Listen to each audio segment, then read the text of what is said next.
Assalamualaikum warahmatullahi wabarakatuh. Apa kabar semuanya? Semoga semuanya sehat-sehat dan masih bisa mengikuti pembelajaran dengan lancar, meskipun untuk saat ini kita masih mengikuti pembelajaran secara daring ataupun secara jarak jauh. Nah, jadi hari ini kita akan membahas tentang lembaga sosial, yaitu materi kelas 7 IPS terpadu. Nah, nanti untuk materinya sendiri kita akan membahas tentang jenis-jenis lembaga sosial serta fungsi-fungsi dari lembaga sosial tersebut. Nah, jadi tujuan kita mempelajari lembaga sosial adalah supaya kita tahu apa saja jenis dari lembaga sosial serta fungsi dari jenis lembaga sosial itu sendiri. Nah, untuk selengkapnya mari kita simak video berikut ini. Lembaga sosial. Untuk itu mari kita lihat dulu pengertian dari lembaga sosial. Apa yang dimaksud dengan lembaga sosial? Ini dia pengertiannya. Lembaga sosial adalah seperangkat norma atau aturan tata cara yang mengatur perilaku atau tindakan individu dalam kehidupan bermasyarakat. Itu artinya lembaga sosial ini dia bersifat mengikat, bersifat mengatur. Jadi apapun perilaku yang dilakukan oleh anggota masyarakat itu akan terikat dengan lembaga sosial yang berkaitan. Oke, kemudian kita lanjut lagi. Nah, ini merupakan beberapa pengertian dari lembaga sosial menurut beberapa ahli. Di sini yang pertama ada menurut Kuncharaningrat, Selo Sumarjan dan Sulaiman Sumardi serta Suryono Sukanto. Nah, kita lihat untuk pengertian pertamanya dulu, yaitu Kuncharaningrat. Nah, lembaga sosial adalah suatu sistem tata kelakuan dan hubungan yang berpusat kepada aktivitas untuk memenuhi kompleksitas kebutuhan dalam kehidupan manusia. Dan menurut Selo Sumarjan dan Sulaiman Sumardi, lembaga sosial adalah kumpulan dari berbagai cara berperilaku atau usage yang diakui oleh anggota masyarakat sebagai sarana untuk mengatur hubungan-hubungan sosial. Dan yang terakhir, menurut Suryono Sukanto, lembaga sosial atau peranata sosial adalah himpunan norma dari segala tindakan yang berkisar pada suatu kebutuhan pokok dalam kehidupan masyarakat. Nah, ini kira-kira pengertian dari lembaga sosial menurut beberapa ahli ya.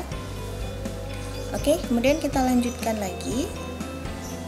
Jenis-jenis lembaga sosial.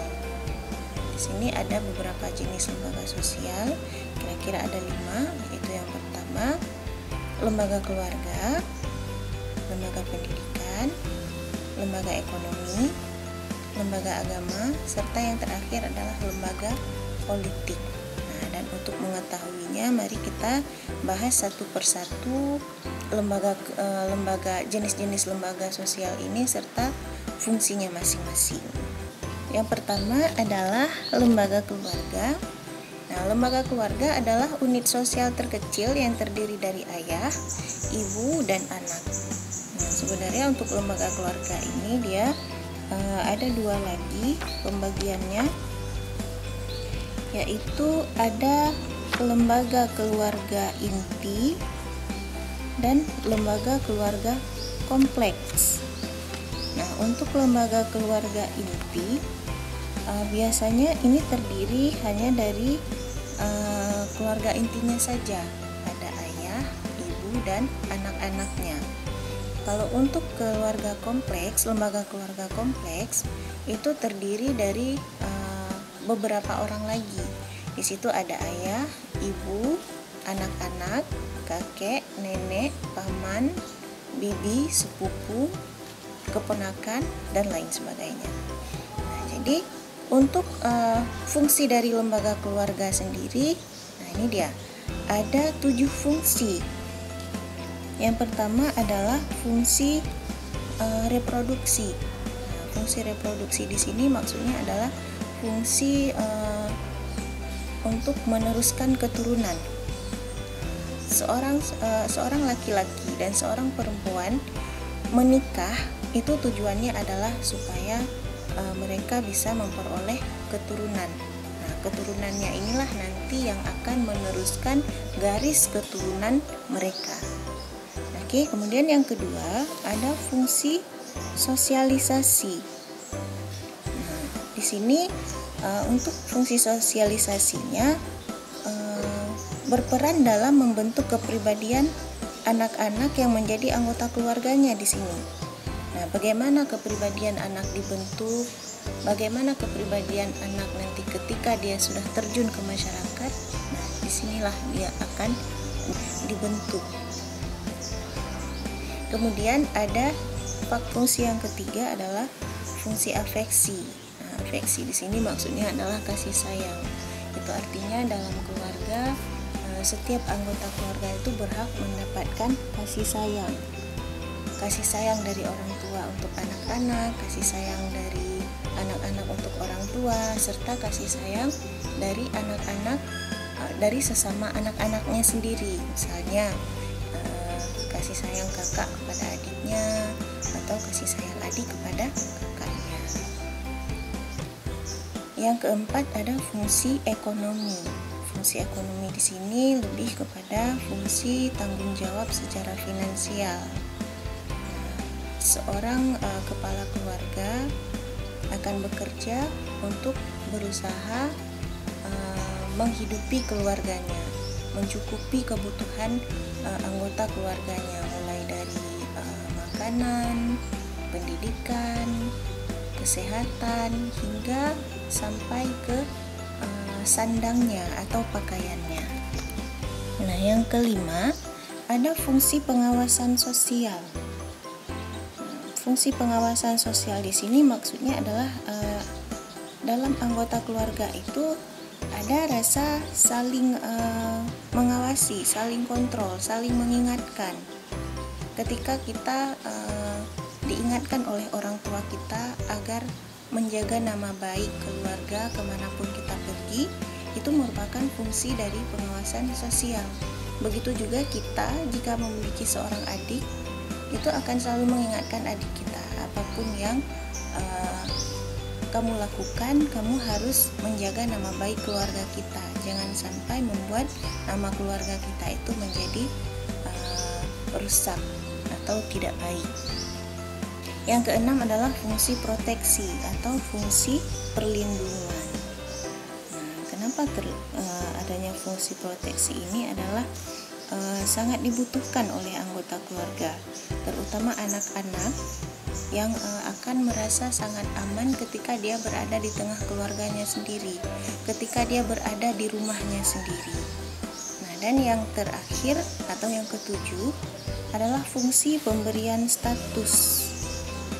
Seorang wanita dan seorang pria ketika mereka belum menikah itu disebut dengan lajang. Statusnya masih lajang. Tetapi ketika mereka sudah menikah sah secara hukum dan agama, maka status mereka akan berganti menjadi pasangan suami istri. Itulah fungsi dari pemberian status. Oke, kita lanjutkan kembali dengan sistem keluarga. Yang pertama ada sistem bilateral, yang kedua adalah sistem unilateral.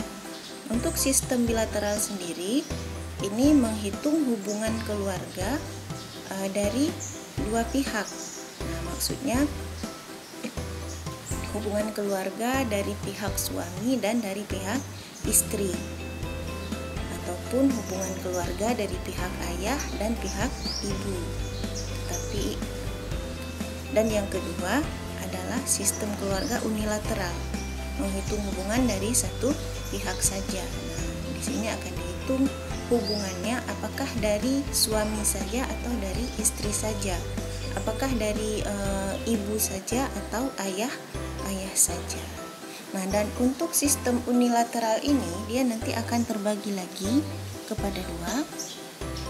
Nah, ini dia. ada patrilineal dan ada matrilineal. Untuk patrilineal sendiri ini menghitung garis keturunan berdasarkan garis keturunan dari pihak ayah. Saya rasa kalau untuk patrilineal ini sendiri hampir semua suku yang ada di Indonesia menganut sistem ini. Kita juga menganut sistem ini, yaitu keturunan kita dihitung dari pihak ayah berdasarkan garis keturunan ayah kita. Nah, nama belakang kita, mau apakah itu nama belakang ataupun nama depan kita, itu akan ada nama ayah atau marga dari pihak ayah. Nah, contohnya di sini kalau untuk Indonesia sendiri ada masyarakat Batak, masyarakat Jawa, Sunda, Aceh, itu mengikuti garis keturunan ayah. Masyarakat yang selain Indonesia di sini ada Cina, Arab Saudi, dan Sudan. Nah, kemudian yang kedua ada sistem matrilineal. Matrilineal ini adalah mengikuti garis keturunan ibu. Nah, untuk masyarakat kita sendiri di Indonesia itu hanya ada satu suku yang mengikuti garis keturunan ibu, yaitu suku Minangkabau di Sumatera Barat. Nah, orang-orang Minangkabau itu marganya akan mengikuti marga ibunya, bukan marga ayahnya. Nah, yang selain di Indonesia itu ada suku Nayar di India, Ashanti di Ghana, Hopi dan Ohama di India, Amerika. Oke, baik, selanjutnya ada lembaga pendidikan. Pengertian dari lembaga pendidikan sendiri adalah lembaga yang bertanggung jawab atas terselenggaranya pendidikan di masyarakat. Nah, itu artinya segala bentuk pendidikan di masyarakat itu akan berpulang kepada lembaga pendidikan. Nah, untuk pembagiannya sendiri, lembaga pendidikan ini terbagi kepada dua. Yang pertama ada lembaga pendidikan formal dan yang kedua ada lembaga pendidikan non formal. Nah, untuk pendidikan formal sendiri merupakan jenis lembaga yang memberikan pendidikan secara terstruktur dan berjenjang kepada para peserta didiknya. Nah, di sini dikatakan terstruktur dan berjenjang, itu artinya ada tahapan-tahapan yang akan dilalui, ada tingkatan-tingkatan. Nah, tingkatan yang mana? Nah, contohnya ketika sudah menyelesaikan pendidikan paling dasar yaitu TK, kita akan masuk SD atau sederajatnya. Kemudian setelah SD kita akan melanjutkan ke SMP, ke SMA, dan melanjutkan ke yang paling tinggi yaitu universitas. Nah, itulah yang disebut dengan terstruktur dan berjenjang. Kemudian yang kedua adalah lembaga pendidikan non formal. Nah, lembaga pendidikan ini merupakan jenis yang memberikan pendidikan kepada peserta didik di luar pendidikan formal, di mana tujuannya untuk mengganti, menambah, dan melengkapi pendidikan formal. Contohnya apa? Contohnya seperti mengikuti kursus-kursus, mengikuti les berupa les mata pelajaran, atau bimbel-bimbel. Nah, ini merupakan contoh dari lembaga pendidikan non formal. Baik, sekarang kita lihat fungsinya. Nah, lembaga pendidikan. Fungsi lembaga pendidikan. Nah, yang pertama ada fungsi manifest atau fungsi nyata. Nah, di sini maksudnya adalah fungsi yang memang bisa dilihat secara langsung. Nah, fungsinya apa saja? Yang pertama adalah mempersiapkan anggota masyarakat untuk mencari nafkah. Orang-orang yang mengikuti pendidikan dimulai dari jenjang yang paling bawah sampai jenjang yang paling atas, itu tujuannya adalah untuk mencapai cita-citanya. Nah, cita-citanya apa? Misalnya bercita-cita menjadi seorang dokter, maka dia harus mengikuti pendidikan dasar hingga dia mengikuti pendidikan di universitas. Setelah dia menamatkan pendidikan itu, kemudian dia akan bekerja di rumah sakit sebagai dokter. Nah, dan ketika dia bekerja, otomatis dia akan mendapatkan upah atau gaji dari profesinya tersebut. Nah, itulah yang disebut dengan mempersiapkan anggota masyarakat untuk mencari nafkah. Dan yang kedua adalah mengembangkan bakat. Bakat apa yang kita miliki? Kita punya bakat tari misalnya, ataupun punya bakat menyanyi. Ayo kita sekolah ke sekolah seni. Ataupun kita punya bakat di bidang arsitektur.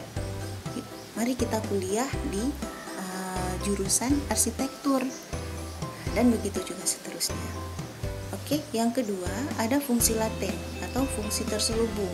Nah, di sini maksudnya adalah fungsi yang tidak terlihat nyata atau tanpa disadari. Yang pertama adalah mengurangi pengawasan orang tua kepada anak. Anak-anak ini ketika dia diantar oleh orang tuanya ke sekolah, otomatis setelah dia sampai ke sekolah, orang tuanya tidak lagi perlu mengawasi dia, tidak lagi perlu menjaga dia, karena dia sudah berada di lingkungan sekolah. Ada pihak lain yang bertanggung jawab untuk mereka, yaitu guru-gurunya di sekolah.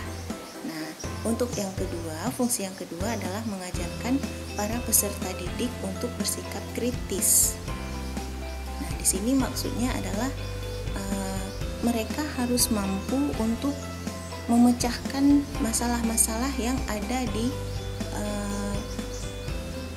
kepala mereka. Apa yang menjadi pemikiran mereka? Itu mereka harus berusaha untuk mencari solusinya sendiri. Mereka harus mampu, mereka dididik untuk mampu mendapatkan solusi atas segala permasalahan ataupun hal-hal yang menjadi tanda tanya di kepala mereka. Nah, ini maksud dari mengajarkan peserta didik untuk bersikap kritis. Nah, yang selanjutnya adalah lembaga ekonomi. Nah, lembaga ekonomi adalah suatu lembaga yang memiliki kegiatan di bidang ekonomi demi terpenuhinya kebutuhan masyarakat. Itu artinya segala bentuk perekonomian. Segala bentuk perekonomian, kegiatan perekonomian itu ada atau bersumber di lembaga ekonomi. Nah, contoh dari lembaga ekonomi adalah BUMN atau Badan Usaha Milik Negara, BUMS, Badan Usaha Milik Swasta, perusahaan, koperasi, dan lain-lainnya. Kita lanjutkan lagi dengan fungsinya. Nah, yang pertama, fungsi dari lembaga ekonomi adalah memberikan pedoman pertukaran barang.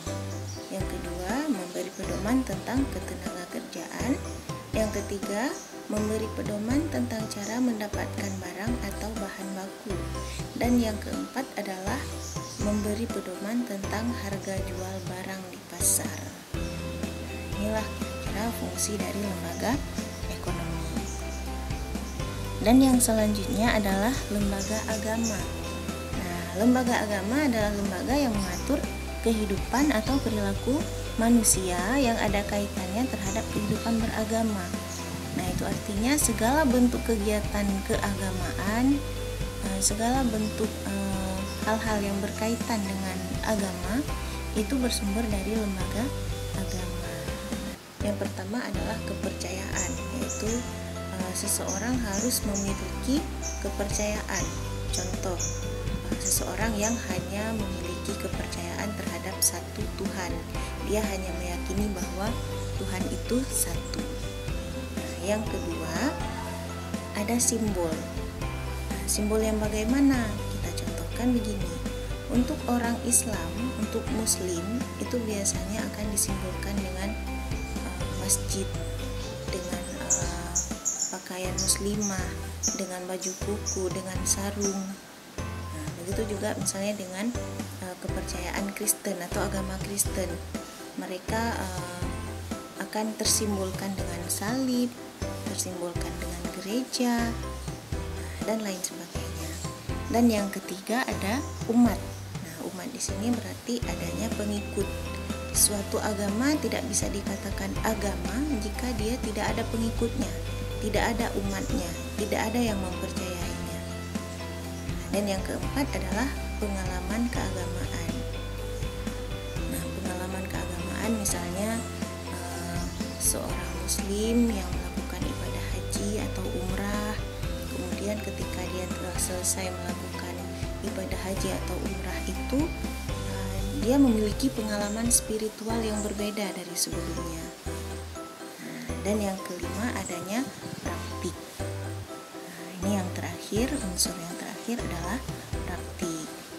Praktik di sini bisa kita contohkan dengan kegiatan salat misalnya, ibadah salat untuk muslim, berpuasa, mengeluarkan zakat, dan misalnya kalau untuk Kristen itu ada ibadah misa, Natal, dan lain sebagainya. Nah, selanjutnya ada fungsi dari lembaga agama. Ini ada beberapa fungsinya. Yang pertama adalah sebagai sumber pedoman hidup manusia. Nah, manusia akan menjadikan agamanya sebagai sumber pedoman hidupnya. Nah, baik itu berdasarkan kitabnya maupun aturan-aturan yang ada di dalam agamanya itu. Nah, yang kedua adalah mengatur tata cara hubungan manusia dengan Tuhan dan manusia dengan manusia. Nah, contohnya adalah hubungan manusia dengan Tuhan, misalnya ketika kita beribadah, ketika sholat, ketika berdoa, itu merupakan contoh hubungan manusia dengan Tuhan. Dan untuk hubungan manusia dengan manusianya seperti saling mengunjungi, saling berinteraksi, saling tolong-menolong, dan lain sebagainya. Dan yang ketiga adalah memberikan identitas kepada manusia sebagai bagian dari suatu agama. Contohnya adalah orang yang beragama Islam itu dia akan tercatat sebagai Muslim. Kemudian orang yang beragama Katolik maka dia akan tercatat sebagai umat Katolik, dan begitu juga dengan agama-agama lainnya. Nah, untuk yang keempat adalah pedoman perasaan keyakinan. Nah, contohnya apa?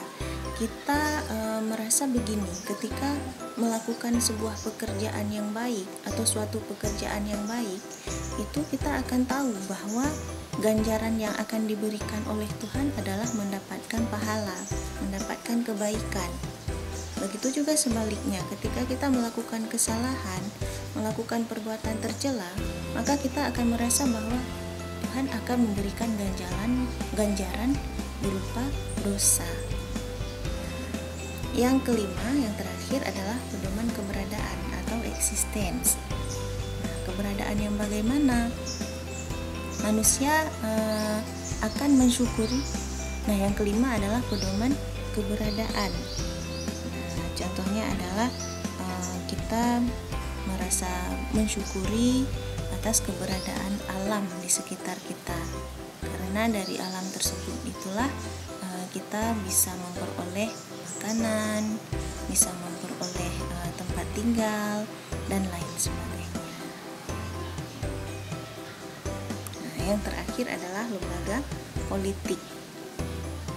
Nah, lembaga politik adalah lembaga yang mengatur semua aktivitas yang berkaitan dengan perpolitikan negara, seperti urusan pemerintahan daerah dan pemerintahan pusat. Nah, fungsinya sendiri adalah mengatur norma tentang kekuasaan melalui undang-undang. Yang kedua, mengontrol atas konflik yang terjadi.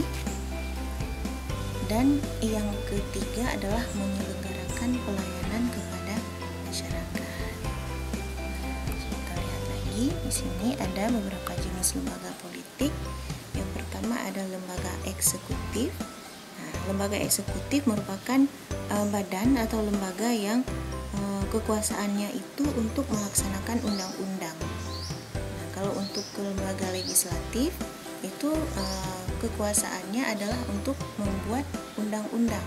Tugasnya adalah menyusun undang-undang. Nah, yang ketiga adalah lembaga yudikatif.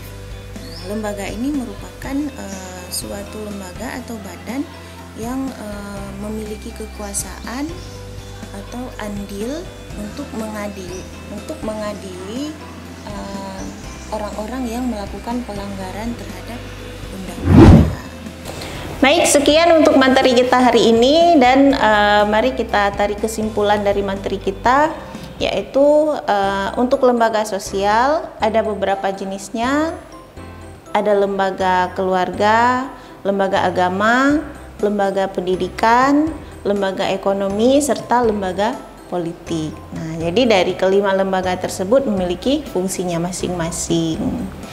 Oke, sekian untuk pembelajaran kita dan sampai jumpa di video selanjutnya. Semoga video hari ini bisa bermanfaat untuk kita semua dan bisa menjadi ilmu yang berguna. Assalamualaikum warahmatullahi wabarakatuh.